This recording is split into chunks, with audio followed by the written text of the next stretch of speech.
Hello नमस्कार किसान भाइयों, कैसे हैं आप सभी। आशा करते बहुत ही बढ़िया होंगे, स्वस्थ होंगे, मस्त होंगे। बहुत बहुत स्वागत है आपके अपने YouTube चैनल किसान मीडिया में। और मैं आपका दोस्त मिस्टर विकास विद्यार्थी BSc एग्रीकल्चर से हाजिर हूं आपकी सेवा में एक और नया वीडियो लेकर के। आप लोग जो है देखना स्टार्ट कर चुके हैं देश का नंबर 1 चैनल किसान मीडिया। तो किसान साथियों, आज जो है 25 जनवरी 2025 हो चुकी है, यानी कि कहने का मतलब जो जनवरी का महीना है वो बिल्कुल ही खत्म होने वाला है। और किसान साथियों, फरवरी का जो महीना है स्टार्ट होने वाला है। और फरवरी के माह में किसान साथियों जो जायद की सीजन है वो स्टार्ट हो जाती है। और जायद के सीजन में जो अगैती सब्जियां हैं उनकी जो है बुवाई जिन किसान भाइयों ने जनवरी के मंथ में कर दी थी तो अति सुंदर है, अति अच्छा है। और जो किसान भाई जायद के सीजन की अगैती सब्जियों की बुवाई करना चाहते हैं तो उन किसान भाइयों को के लिए ये आने वाला समय है, आने वाला मौसम है। और आने वाली जो तारीखें हैं इन तारीखों में जायद के सीजन की बेस्ट सब्जियों की बुवाई करना बहुत बहुत जरूरी हो जाता है। क्योंकि किसान साथियों, यही आपका जो साल का सबसे अच्छा जायद की सीजन का बेस्ट सीजन होता है, बेस्ट टाइम होता है फरवरी का मंथ।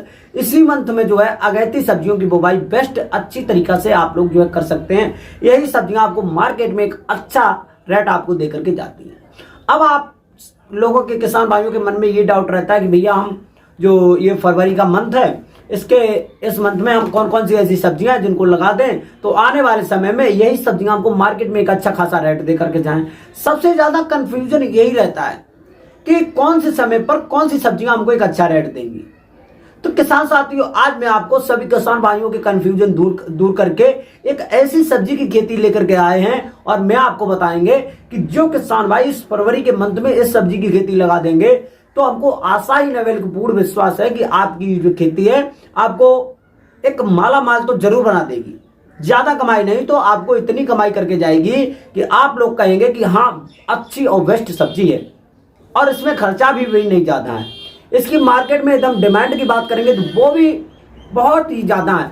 और इसकी मार्केट में जो डिमांड है वो अच्छी खासी हमेशा ही बनी रहती है, लगभग में 3-4 मंथ एक्स्ट्रा रहती है। तो क्यों ना आप भी लगाएं सब्जी की खेती। अब आप लोग सोच रहे हैं कि भैया ये कौन सी खेती है, हमको बता तो दें पहले एक बार।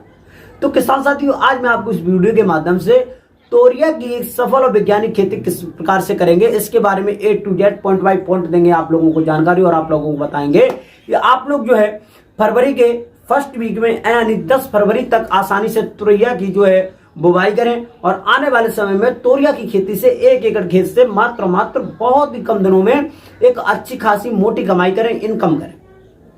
तो आप लोग जो है किस प्रकार से करेंगे, किस प्रकार से जो है आप लोग जो है इसकी बुवाई करेंगे, कितने दिन में ये जो फसल है आपकी तैयार हो जाएगी तोरिया की खेती, और कितना हमको 1 एकड़ के लिए बीज डालना पड़ेगा, कौन कौन सी बेस्ट वैरायटियां रहेंगी, कब इसमें पानी लगाएंगे, कितनी जो है हमको इसमें लागत लगानी पड़ेगी और कितना जो है हमको इसमें इनकम देखने को मिलेगा। इन्हीं सब बातों को लेकर के करेंगे हम आपसे बातचीत। और आप लोगों को बताएंगे कि आप लोग जायद के सीजन में फरवरी की फर्स्ट वीक में तोरिया की खेती लगाएं और बहुत ही कम समय में एक अच्छी खासी मोटी कमाई करें। तो क्या क्या रीजन रहेंगे, क्या क्या प्रोसेस रहेंगे, इन्हीं सब बातों को लेकर के करेंगे हम आपसे बातचीत। तो बने रहे, वीडियो को लास्ट तक जरूर देखें बिना स्किप किए हुए। आज की जो वीडियो है बहुत ही ज्यादा इंफॉर्मेटिव होने वाली है। वीडियो में पहली बार आए हैं तो चैनल को सबसे पहले लाइक करके वीडियो को लाइक करके चैनल को सब्सक्राइब जरूर करें, क्योंकि सबसे पहले सबसे तेज हमारा जो नोटिफिकेशन है आप तक पहुंच सके और सही समय पर सही जानकारी के साथ में खेती से जुड़ी हुई आपको जानकारी मिल सके। तो आज की जो वीडियो है अब मैं आपको किसान साथियों वीडियो की तरफ स्टार्ट। नमस्कार, एक बार फिर से back to my YouTube channel, बहुत बहुत स्वागत है प्यारे किसान साथियों। तो सबसे पहले मैं आपको बताना चाहूंगा तोरैया की सफल खेती करने के लिए आपको किस प्रकार की भूमि का चयन करना चाहिए।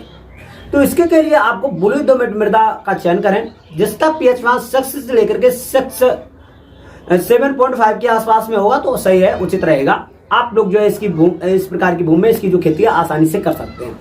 और किसान साथियों, जो एकदम से चिकनी मृदाएं होती हैं जिन्हें हम क्ले सोइल बोलते हैं उस प्रकार की भूमि में हम चयन न करें, क्योंकि जल भराव वाली भूमि में जो सब्जी की खेती होती है, खासतौर से तोरिया की खेती है, बेलवर की जो खेती है वो हम लोग नहीं कर सकते।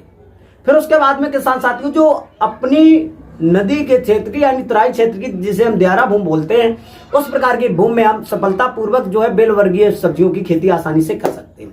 तो इस प्रकार से भूमि का चयन करेंगे। यदि आपका जो प्लॉट खाली पड़ा है और यह खाली होने वाला है। आलू का जो आपका खुदने वाला है, तो खुदने के बाद में किसान साथियों सबसे पहले आप लोग करेंगे एक पलेवा। पलेवा इसलिए जरूरी होता है क्योंकि आपके खेत में नमी होना बहुत जरूरी है, जिससे कि आपका जो सीड है अच्छी तरीके से जर्मिनेट हो जाएगा, उसमें ज्यादा समस्याएं नहीं देखने को मिलेगी, सीड खराब नहीं होगा। ये और उसमें एक और ये समस्या होती है, जो प्रथम जो खरपतवार होंगे लगभग में 6 से लेकर के 8 दिन पलेवा करने के बाद में ओट में लगते हैं, तो उसमें जो खरपतवार होंगे वो पहले उगाएंगे, जर्मिनेट हो जाएंगे। उसके बाद में जब जैसे ही आप जुताई करेंगे तो वो जो खरपतवार है नष्ट हो जाएंगे। ये आपको बहुत ज्यादा बेनिफिट होता है।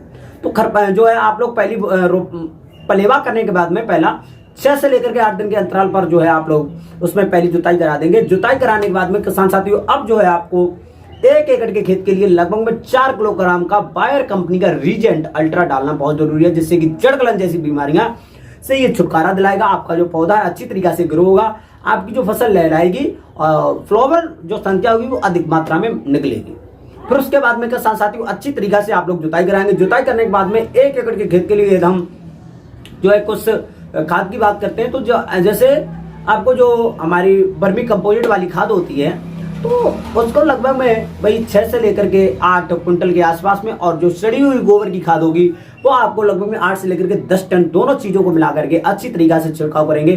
छिड़काव के बाद में अच्छी तरीके से 2 से लेकर के 3 जुताई कराएंगे, और जुताई कराने के बाद में किसान भाई लगभग 4 से लेकर के 5 दिन अब आपको खेत और जो है हवा लगने देना है। हवा लगने के बाद में किसान साथियों आपकी जो अब आपको कुछ है इसमें पोषक तत्व देने। पोषक तत्व में एकदम नाइट्रोजन की खाद की बात करेंगे तो 35 से लेकर के 40 किलोग्राम 1 एकड़ के खेत के लिए हम बता रहे हैं। और वहीं पर हम डीएपी यानी फास्फोरस की बात करते हैं तो ये भी लगभग में 30 से लेकर के 35 किलोग्राम। और पोटास की बात करते हैं तो ये भी लगभग में आपको 25 से लेकर के 30 किलोग्राम। और वहीं पर एकदम किसान साथियों जो जिंक की बात करेंगे तो लगभग में 4 से लेकर के 5 किलोग्राम। सल्फर की बात करेंगे 6 से लेकर के 8 किलोग्राम। एसएसपी की बात करेंगे तो लगभग में आपको वही 50 किलोग्राम के आसपास है। ये सब चीजें आपको मिश्रण बनाने के बाद में आप लोग छिड़काव कर देंगे। छिड़काव के बाद में 3 से लेकर के 4 बार और जुताई कराएंगे अच्छी तरीका से, जब तक आपका जो खेत अच्छी तरीके से भुरभुरा ना हो जाए, डेले एकदम से पिस न जाए, तब तक आपको जो है एक जुताई है रूटावेटर से करवा दें, जिससे कि डेले वगैरह छोटे मोटे जो रुरिया वगैरह रह जाती है वो पिस जाएगी, आपका जो खेत अच्छी तरीका से तैयार हो जाएगा। अब आप लोगों को क्या करना है, बेस्ट जो तोरिया होगी उसके जो है वैरायटियां उनका सिलेक्शन करना बहुत जरूरी होता है। जैसे कि पूसा चिकनी नामदारी कंपनी से NS वो 7423, और किसान साथियों एक वैरायटी है बहुत ही ज्यादा बेस्ट वैरायटी है पूसा चिकनी, पूसा आरती, पूसा कुल कलड़ी। ये जो वैरायटियां बहुत बेस्ट वैरायटियां, आप लोग इन वैरायटियों में से किसी भी वैरायटी का सिलेक्शन कर सकते हैं। ये इन वैरायटियों की जो मार्केट में सिलेक्शन जो डिमांड रहती है ना वो बहुत ही ज्यादा एक्स्ट्रा रहती है, अच्छी रहती है और अच्छे इसके रेट मिलते हैं। इन वैरायटियों को आप लोग सिलेक्शन करने के बाद में अब आपको 1 एकड़ के खेत के लिए लगभग में 2 किलोग्राम बीज की आवश्यकता पड़ेगी। अच्छे से अच्छी तरीका से ले लेंगे। इसका जो सीड है हल्का थोड़ा महंगा मिल सकता है, और सीड लेने के बाद में किसान साथियों आप लोग जो है कंपनी का टैग जरूर देख लें। कभी कभी क्या होता है किसान साथियों में थोड़ा जानकारी ना होने के कारण आपका जो है टैग वहां पर नहीं होगा, तो आपको लोकल सीड मिल जाएंगे, तो उसका जो है प्रोडक्शन आपका घट जाएगा, जर्मिनेट कम होगा, तो ये सब समस्याएं हो जाती हैं। तो इस चीज को आप लोग जो है खास तौर से विशेषकर ध्यान रखें। फिर उसके बाद में किसान भाइयों अब आप लोगों के हाथ में ये होता है इसकी जो है बुवाई किस प्रकार से करेंगे। बुवाई से पहले लगभग में 12 से लेकर के 14 घंटे के आसपास में बीज को पानी में भिगो देना है। भिगोने के बाद में जिससे कि ऊपर उसके काली काली परत जैसी होती है मोटी वो फूल जाएगी, जिससे कि जर्मिनेट होने में कम टाइम लगेगा और अच्छी तरीके से जर्मिनेट हो जाएगा। फिर उसके बाद में किसान साथियों अब आप लोगों को पर 1 किलोग्राम बीज पर 2.5 ग्राम दवा जो आती है हमारी रासायन आती है कार्बेंडाजिम नामक रासायन को लेना है। कार्बेंडाजिम नामक रासायन से लेकर के 2 किलोग्राम बीज को आसानी से आप लोग जो है मिश्रित बना लेंगे, जिससे कि बीज जनित लगने वाले रोग जो है उससे दूर रहेंगे। आपका जो बीज है अच्छी तरीके से जर्मिनेट होगा। अब आप लोग क्या करेंगे, इसकी बुवाई यानी बुवाई। तो बुवाई से पहले इसकी जो बुवाई है वैसे तो हम किसी सीड प्लांटर से नहीं करेंगे, तो इसके लिए सबसे पहले आपको क्यारी बनानी है 2 से लेकर के 2.5 मीटर चौड़ी बनानी है। 2.5 मीटर चौड़ी बनाने के बाद में किसान साथियों एक नाली के बाद में एक आपको क्यारी बनाने के बाद में एक आपको नाली बनाना है, जिससे कि क्यारी में पानी देने के लिए, और वहीं पर किसान साथियों आपको जो है कोई भी जैसे कभी कभी बारिश हो जाती है बाहरी पानी निकलने के लिए भी एक्स्ट्रा में नाली बनाना बहुत जरूरी होता है। अब आप लोगों को है इसकी रोपाई करना है। वो बुवाई करना है। बुवाई के लिए आप किसान साथियों लगभग में पौधे से जो पौधे की दूरी होगी 25 से लेकर के 30 सेंटीमीटर रखनी है। और वहीं पर आपको जो है किसान साथियों इसकी जो इसमें जो लाइन से लाइन की दूरी है 55 से लेकर के 60 सेंटीमीटर रखेंगे। ये जो इस प्रकार से जो आप पूरे 1 एकड़ के खेत में अच्छी तरीके से जो है बुवाई कर देंगे। बुवाई करने के बाद में किसान साथियों आपका जो सीड है 7 से लेकर के 10 दिन के आसपास में जो है जर्मिनेट हो जाएगा टेम्परेचर के अनुसार, क्योंकि अब जो फरवरी का मंथ है इसमें गर्मी तो पड़ने लगी है। आपका जो सीड है ऑटोमेटिक बहुत ही कम दिनों में लगभग 6-7 दिन में ही जो टेम्परेचर के अनुसार जर्मिनेट हो जाएगा। जर्मिनेट होने के बाद में किसान साथियों अब आपके खेत में पहले से नमी होगी तो इसका आपको फायदा मिलेगा। जैसे ही आपकी जो पौध है लगभग में 10 से लेकर के 15 दिन के आसपास में पहुंचेगी, 3 से लेकर के 4 पत्ते निकलेंगे, तो उस टाइम पर आपको खेत में अच्छी तरीके से हल्का हल्का पानी दे देना है। लगभग 2 से लेकर के 2.5 सेंटीमीटर खेत में पानी देना है। पानी देने के बाद में किसान साथियों जैसे आपकी फसल है 20 से लेकर के 21 दिन के आसपास में पहुंचेगी, उस टाइम पर आपके खेत में विभिन्न प्रकार की खरपतवार जो भी होंगे वो ऊपर ग्रो करेंगे। ग्रो करने के बाद में किसान साथियों अब आपको इनमें निकालना बहुत जरूरी होता है, क्योंकि तोरिया की खेती में खरपतवारों को निकालना बहुत जरूरी होता है, इससे बहुत ज्यादा इफेक्ट पड़ता है। तो सबसे पहले आप लोग करेंगे पहली एक निराई गुड़ाई। पहली एक निराई गुड़ाई करने के साथ साथ में आप पौधे के आसपास में हल्की हल्की मिट्टी रख देंगे। मिट्टी रखने से आपकी जो पौधे की जड़ होगी वो मजबूत हो जाएगी, जिससे क्या होगा आप कभी कभी हवा वगैरह चलती है तो बेल ऐसे ऐसे पलट जाती है, कभी कभी कमजोर होती है तो टूट भी जाती है, क्योंकि उस टाइम पर लपटें वगैरह एक्स्ट्रा चलती है। तो ऐसे ऐसे कभी कभी खेत में हवा वगैरह चलती रहती है, जिससे थोड़ा बहुत नुकसान भी देखने को मिलता है। फ्लावरिंग स्टेज आपका अच्छा रहेगा। फ्लावरिंग स्टेज अच्छा रखने के लिए आपको 1 एकड़ के खेत के लिए लगभग में 40 से लेकर के 50 किलोग्राम जो है आपको सड़ा हुआ सड़ी हुई गोबर की खाद, 20 से लेकर के 25 किलोग्राम जो है किसान साथियों आपको भाई लगभग में वर्मी कंपोजिट की खाद, जो डीएपी है लगभग में 6 से लेकर के 8 किलोग्राम, नाइट्रोजन 4 से लेकर के 5 किलोग्राम। इन सब चीजों का आपको अच्छी तरीके से मिश्रण बनाने के बाद में निराई के बाद में पर पौधे के हिसाब से 40 से लेकर के 50 ग्राम के आसपास में आपको रख देना है। रखने के बाद में किसान साथियों 4 से लेकर के 5 दिन के बाद में आपको हल्का हल्का खेत में पानी देना है। ये काम करने के बाद में आपके खेत में एक्स्ट्रा पौधों में जो फ्लावरिंग स्टेज होगा वो बहुत ही अच्छा हो जाएगा आपका। ये जो प्रक्रिया करने के बाद में जब फ्लावरिंग स्टेज होगा अच्छा, तो वहां पर फल की जो उत्पादकता होगी वो भी बढ़ जाएगी। तो इस चीज को करना बेहद जरूरी है। और किसान साथियों आप लोगों को एक बात और जरूरी है, आजकल खेत के आसपास में विभिन्न प्रकार के जो जानवर हैं, जैसे आपके खेतों में या किसी भी खेत में जो है नुकसान वाले जो जानवर हैं, जैसे कि नील गाय हुआ, सांड हुआ और सुअर वगैरह हुआ, तो इन्हीं सब चीजों को बचाने के लिए खेत के आसपास में जो कटीले तार आते हैं उनको जरूर लगा देंगे डंडे से लगा करके, जिससे आपके खेत की सिक्योरिटी के रूप में खड़े रहेंगे। फिर उसके बाद में किसान साथियों अब आप लोगों को क्या करना है, टाइम टू टाइम 6 से लेकर के 8 दिन के अंतराल पर हल्का हल्का पानी देना बहुत जरूरी है, लेकिन ज्यादा पानी नहीं देना है, हल्का हल्का देना है। जैसे ही आपकी जो है भाई 65 से लेकर के 70 दिन के आसपास में आपको पहली तोड़ाई आपको करने को मिल जाएगी तोरिया की खेती से। भाई 65 से लेकर के 70 दिन के आसपास में कुल वैरायटियों के अनुसार कोई वैरायटी 55 से लेकर के 60 दिन में हो जाती है तैयार, कई वैरायटियां 65 से लेकर के 70 दिन में होती है तैयार। अब आपको जो है पहली तोड़ाई करना है, जो क्वालिटी के अनुसार जो पहले जो फल होंगे तोरिया के वो आपको हल्की मात्रा में, जो हल्के होंगे हल्के साइज के रहेंगे, उनकी मार्केट में अच्छी डिमांड रहती है हल्के साइज की। तो ज्यादा भारी हो जाते हैं, मोटे हो जाते हैं, उनकी डिमांड मार्केट में खत्म हो जाती है। तो हल्के साइज के फलों को आप लोग जो है आसानी से तोड़ाई करेंगे और मार्केट में डिमांड के अनुसार जो है उतनी ही तोड़ाई करेंगे। और एक तरफ से जो है तोड़ाई करते जाएंगे, दूसरी तरफ आपकी जो है तोरिया दोबारा तैयार होती चली जाएगी। तो इस प्रकार जो है 3 से लेकर के 4 बार 5 बार आप अपने इच्छा के अनुसार जितनी बार आप लोग जो है तोड़ाई करना चाहें कर लेंगे।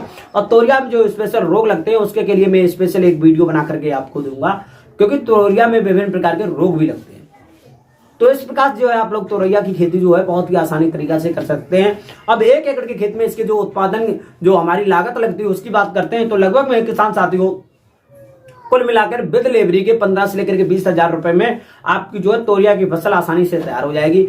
अब किसान साथियों इसमें उत्पादन की बात करते हैं तो लगभग में 120 से लेकर के 30, 40 और 50 क्विंटल के आसपास में भी इसका जो एक अच्छा खासा मोटा उत्पादन देखने को मिलता है। यदि आप बेस्ट वैरायटियों के अनुसार, बेस्ट पॉइंटों के अनुसार इसकी खेती करते हैं तो किसी भी प्रकार का डिजीज लग जाएगा तो वहां से आपका जो प्रोडक्शन है घटने की संभावनाएं रहती है। अच्छी तरीका से कर लेते हैं तो आपको एक अच्छा खासा मोटा उत्पादन देखने को मिलेगा। कभी कभी ज्यादा होता है, कभी कभी कम होता है। और मार्केट में आपको इसके जो रेट है भाई 20 रुपए से लेकर के 30 रुपए पर केजी के हिसाब से भी मिल जाएंगे। तो आप लोग जो है कमेंट बॉक्स में जरूर बताएं कितनी जो है मुनाफा हमको देखने को मिलेगी। और तोरिया की खेती एक बहुत ही एकदम बेस्ट और पॉपुलर खेती। आप लोग जो इसकी खेती करके बहुत ही कम समय में 1 एकड़ की खेती से अच्छी खासी मोटी कमाई कर सकते हैं। तो हमारे द्वारा बताई हुई ये तोरिया की खेती हमको आशा ही नहीं, बहुत ज्यादा उम्मीद है बहुत ही अच्छी तरीके से सब पसंद आई होगी, समझ में आई होगी। इसमें कोई भी समस्या हो, कोई भी डाउट हो तो कमेंट बॉक्स में जरूर बताएं, मैं उसको 100% सॉल्यूशन बताने की कोशिश करूंगा। तो आज की जो वीडियो वो यहीं तक रखेंगे, मिलेगी एक नई और नेक्स्ट वीडियो में। तब तक के लिए सभी किसान भाइयों से नमस्कार, जय हिंद, जय भारत, जय जवान, जय किसान।